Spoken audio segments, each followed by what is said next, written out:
Hi, I'm Keith. This is my wife, Jennie, and we've been married a little over 34 years. We both grew up in California, and upon retirement, we moved here to be with our oldest son and family and our grandchildren. I'm Jennie, and I grew up in California. I went to church with my family until I was about 16 years old, but it was more of a social event for us. During the week, we didn't study the Bible, we didn't talk about the Bible, we never prayed. And as time went on, my mother became an alcoholic, and our family was very dysfunctional. And then at the age of 16, I said, I'm not going to church anymore. All during those years, I just felt like there was a hole missing in my heart, but I was filling it up with partying and drinking and wrong friendships and stuff. But then, we married, not either one of us having any relationship with God at all. We both loved to party. I was invited to church, and I realized that that was a piece that was missing in my heart. On Easter 1991, I gave my life to Christ, but I still really struggled hanging on to my old life. So when she decided to go to church, I was not very happy.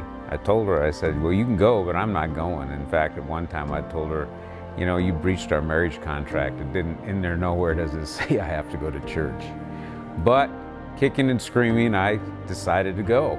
I got baptized, but I was really doing it more to keep her off my back than I was for me to have a relationship with God. I wasn't addressing the issue at home. I was drinking way too much, Super nice guy in the morning, not so nice in the evening.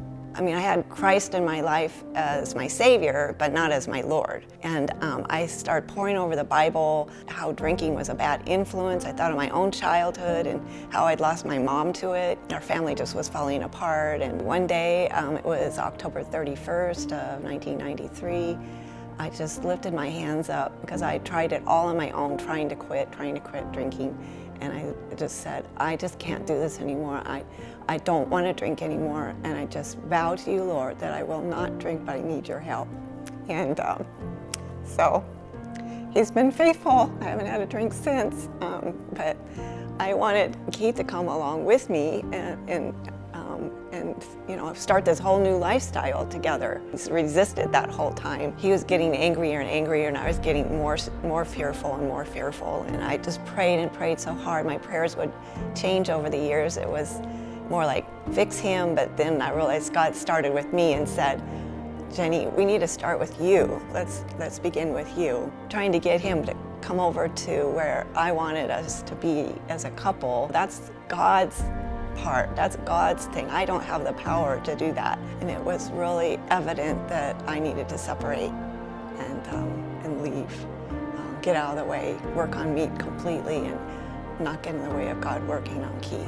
When Jennie told me that she had filed for legal separation, that she didn't want a divorce, but she couldn't live here anymore with me, I didn't know what to do. At first I thought, well, now she's told the church, I need to find a new church. I need to just move on to somewhere nobody knows me again. One morning I woke up at my brother's house at 2 o'clock in the morning, and I just felt this message come to me that says, no, I'm not doing anything until you're ready. I'm waiting on you. I'm ready. I'm waiting on you. And I was looking around at places that I could get help, and the one that I just came to me was a place called Brick House. For the first time I said, no, I'm going to do it your way, Lord. And there were nights when I was here that I cried out for God to help.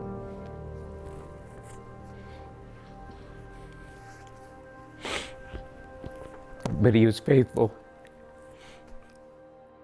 The more and more I saw Christ in Keith, the more and more I realized that I too had been forgiven so much.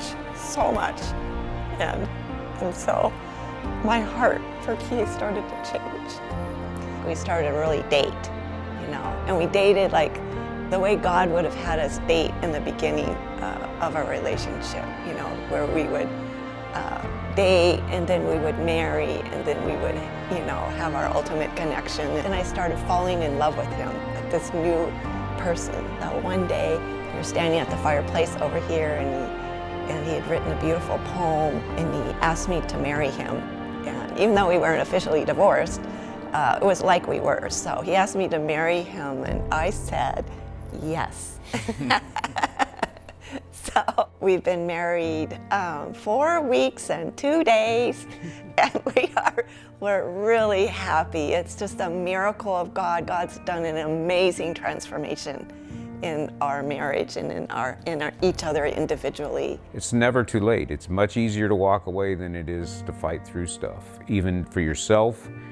But you have to come to yourself first before you can give yourself to someone else. The lesson we learned is God is faithful and He will be there for you. I just hope and pray that other people, anyone watching this, can learn from our lesson that if you trust Him and stay with Him, you can move a mountain. It can be moved. I've seen it, I've done it.